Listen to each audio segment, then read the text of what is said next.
Você aí, já parou para pensar por que as pessoas que nascem em Salvador são soteropolitanas, não salvadorenses, não, enfim, qualquer outro gentílico que tenha por aí? Por que é soteropolitano? Então pega a visão que eu vou lhe explicar. Para entender isso direitinho, a gente tem que voltar lá para 1549, quando Salvador foi fundada por Tomé de Souza, que ao construir aquela pequena cidade fortaleza, a batizou com o seguinte nome: Cidade do São Salvador, da Bahia de Todos os Santos. Esse é, como dizer assim, o nome completo de Salvador, sabe? Nome e sobrenome? São Salvador da Bahia de Todos os Santos. Primeiro que o nome da cidade é uma homenagem a Jesus Cristo, o Salvador dos cristãos. Por isso que você é cristão, por causa de Jesus Cristo, certo? Então Jesus é o Salvador, é o Santo Salvador, então é o São Salvador, da Bahia de Todos os Santos, porque a cidade estava virada para a Bahia de Todos os Santos e se localizava na antiga capitania hereditária que tinha o mesmo nome, Bahia de Todos os Santos. Ah, Matheus, por que você está me falando isso? Acontece que quando fundou Salvador, mudou todo o sistema de administração da colônia. Antes, cada capitania hereditária era meio dependente uma da outra. A partir do momento que da fundação de Salvador, passa a ter um governo central, com a capital aonde? Salvador, que ficava na província da Bahia de Todos os Santos. Porém, é a única grande cidade da Bahia de Todos os Santos nesse período. Resultado: se convencionou a chamar Salvador não de Salvador, mas sim de Cidade da Bahia.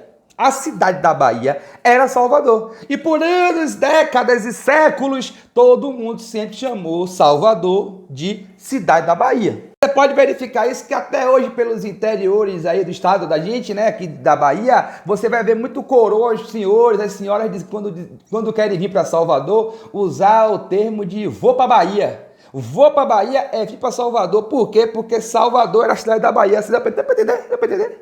O resultado disso é que por muito tempo quem nascia em Salvador não tinha um gentílico referente a Salvador. Gentílico, gente, é o pronome, né, que diz que a pessoa é de algum lugar, tipo paulista, carioca, entendeu? Aqui é soteropolitano, mas por muito tempo foi baiano, baiano com H, certo? Então a capital da Bahia usava baiano com H, e o resto do estado usava baiano sem H. Era todo mundo baiano, deu para entender? Não tinha assim um nome para quem nasceu em Salvador. Até que em 1817, certo? O padre Manuel, que era um geógrafo e padre também, escreveu um livro chamado Corografia Brasileira. Não, Brasílica, Corografia Brasílica, porra! Quase não sai. Mas enfim, na coreografia brasílica, o padre Manuel falou o seguinte, que Salvador tinha uma geografia muito semelhante à geografia de Atenas, na Grécia, porque as duas cidades tinham uma cidade alta e uma cidade baixa, e o governo, a sede do pensamento, da intelectualidade daquele povo se situava na cidade alta, né? Então a cidade alta governava do alto todo o estado, etc. Parecia muito Atenas na Grécia. Aí ele pensou o seguinte, poxa, tem que ter aí um diferencial entre quem nasceu no estado da Bahia e quem nasceu em Salvador, porque senão fica parecendo que é tudo a mesma coisa, né? Então foi o que ele falou, ele pensou o seguinte, vou na língua grega. Pegou termos em grego que fazem referência ao nome da nossa cidade. Ou seja, a cidade é do São Salvador. Salvador em grego se escreve sotero. Cidade em grego se escreve polis.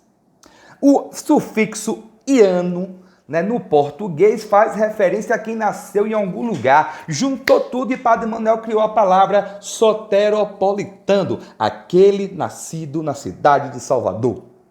Soteropolitano, isso em 1817. Antes disso, a palavra nem existia. Só que aí vem a parte que você mais gosta, vem a parte da fofoca, ladrão. Acontece que até os anos 30, todo mundo falava cidade da Bahia ainda. Ninguém falava de porra de Salvador, de soteropolitano, de porra nenhuma. O povo nem leu o livro de Padre Manuel.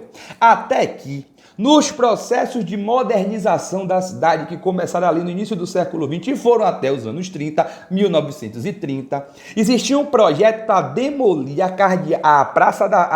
Catedral da Sé. Você não sabe dessa igreja, provavelmente porque ela realmente foi derrubada lá nos anos 30. Só que era a Catedral da Sé, tá ligado? Era tipo a igreja mais importante da cidade. E queriam derrubar para fazer o quê? Uma coisa super importante, que era o fim de linha do bonde. Agora me responda, qual é o fim de linha saudável que existe?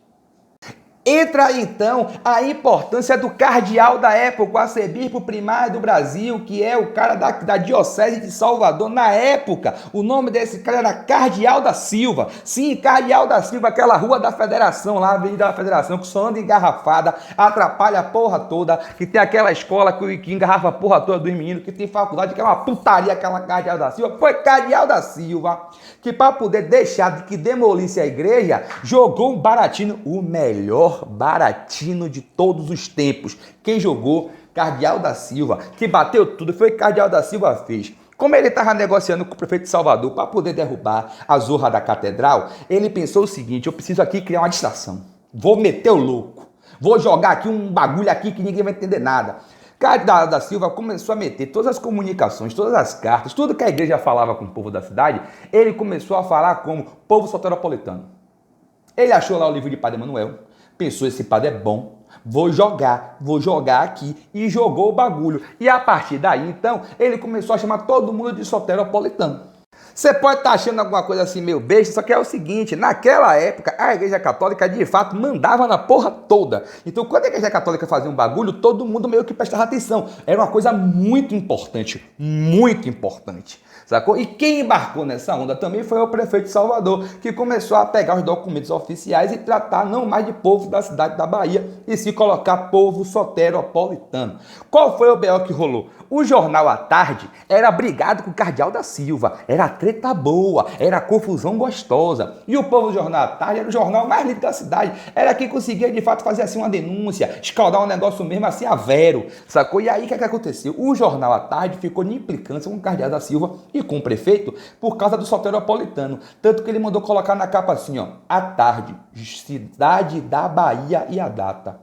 Porque ele era contra o negócio do soteropolitano. Ficou essa briga, a igreja brocando, o prefeito brocando, o à tarde reclamando, e enquanto isso, derrubaram a igreja. Derrubaram a igreja, ninguém entendeu nada. Na verdade, não é que derrubaram a igreja de repente, né? Enquanto a discussão estava rolando, o povo baiano se ocupou disso. A discussão nas ruas era se deveria mesmo adotar o soteropolitano ou se devia continuar usando o lance da cidade da Bahia. E nesse debate que o jornal ajudou a instigar, foram acontecendo as obras na cidade, não se debatia muito as obras, até que chegou o dia da demolição da igreja. E meio que não deu tempo, sacou? O jornal fazia denúncia de procurar saber o que ia derrubar, se alguém roubou, se alguém não roubou, não deu tempo, porque o jornal estava na onda do soteropolitano. Cardeal da Silva, então, matou essa ponta. Desgraçado. Quer dizer, matou essa ponta, vírgula. Não existem provas de que o Cardeal da Silva recebeu nenhum dinheiro da Prefeitura de Salvador para autorizar a derrubada da catedral. Mas ele deixou. E se você está curioso para saber onde ficava a Catedral da Sé, ela ficava onde hoje tem aquele monumento feito pelo artista Mário Cravo, lá na Praça da Sé, da cruz caída. A cruz está caída porque ali tinha uma igreja, e aí quando você derruba a igreja, toda a igreja tem uma cruz, a cruz, ó, caiu. Pô, Mário Cravo, gênio no bagulho. Então, ali no monumento da cruz caída, era onde ficava a igreja da Sé original. Tanto que, se você parar para pensar um pouquinho, a atual Catedral da Sé da cidade é uma outra igreja, que já existia também, que passou a se chamar Igreja da Sé, e ela fica virada para a Praça do Terreiro de Jesus. Enquanto que na Praça da Sé não tem igreja nenhuma, porque só tinha uma. E aconteceu o quê? Derrubado, e no lugar está lá o monumento da cruz caída, beleza? Então, resumidamente, por isso que você, eu, todas as pessoas que nascem aqui na cidade de Salvador são chamadas de soteropolitanas. Ah, rapaz, e não se esqueça não, viu? Caso você tenha gostado dessa história, quiser conhecer outras, tem um bocado no meu canal do YouTube, tem um bocado aqui no IGTV, no Instagram. Então, ó, Matheus Buente, me acompanha por aí, segue, manda esse vídeo pra galera, baixa ele, joga no Zap, enfim, faça a mensagem chegar ao máximo de soteropolitanos e soteropolitanas possível. Curta, me acompanhe, compartilhe. Muito obrigado e até a próxima. Quem viu, viu. Quem não viu, acabou.